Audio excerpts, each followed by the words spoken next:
ಈ ಕಮಿಟಿ ಸತ್ಯವರೆಗೆ ಹಾಕೋದಿಲ್ಲ, ಮುಚ್ಚಿಡ್ಲಿಕ್ಕೆ ಹೋಗ್ತದೆ ಅನ್ನುವಂಥದ್ದು.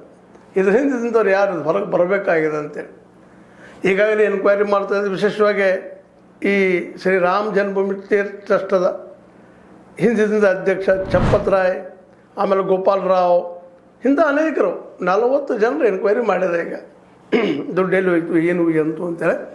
ಆದರೆ ಇವರಲ್ಲಿ ಯಾರಲ್ಲೂ ಆರೋಪ ಇಲ್ಲ. ಈ FIR ಅಂದರೆ ಫಸ್ಟ್ ಇನ್ಫಾರ್ಮೇಷನ್ ನಿಮಗೆ ಗೊತ್ತಿರೋ ರಿಪೋರ್ಟ್.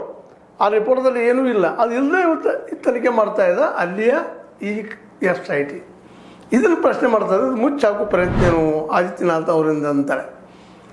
ಒಬ್ಬರಲ್ಲ, ಅನೇಕರು. ವಿನಯ್ ಕಟಿಯಾರ್ ನಿಮಗೆ ಗೊತ್ತಿದೆ, ದೊಡ್ಡ ಹಿಂದುತ್ವವಾದಿ, ಜೊತೆಗೆ ರಾಮ ಮಂದಿರ ರಚನೆ ಸಲ ಹೋರಾಟ ಮಾಡಿದಂಥವ್ರು. ಅವರು ಇವತ್ತು ಪ್ರಶ್ನೆ ಮಾಡ್ತಿದ್ದಾರೆ ಯಾರು ಹೊರಗೆ ಬರಲಿ ಅಂತೇಳಿ.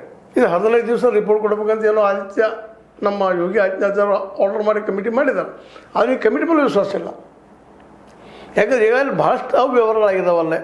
ಶ್ರೀರಾಮ ಜನ್ಮಭೂಮಿಯ ಕೆಲವಷ್ಟು ಭೂಮಿಗಳನ್ನು ಬೇಕಾಬಿಟ್ಟಿಯಾಗಿ ಮಾರ್ಕೊಂಡಿದ್ದು, ತಮ್ಮ ಮಂದಿಗೆ ಬೇಕಾದಂಗೆ ಮಾಡ್ಕೊಂಡಿದ್ದು ಭಾಳಷ್ಟು ಆರೋಪ ಇದ್ದಾವೆ.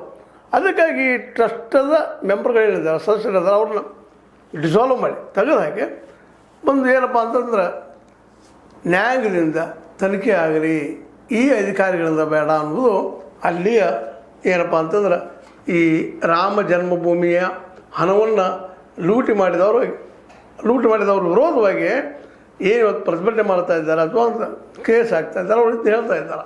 ಅಂದರೆ ಒಟ್ಟಾರೆಯಾಗಿ ಇಲ್ಲಿ ಹೇಳಬೇಕಾಗಿಷ್ಟ ಇಲ್ಲಂತ ನಿಶ್ಚಿತವಾಗಿಯೂ ಗೋಲ್ಮಾಲ್ ಆಗ್ಯದ, ದುಡ್ಡು ಹೊಡೆದಂತ ಗ್ಯಾರಂಟಿ.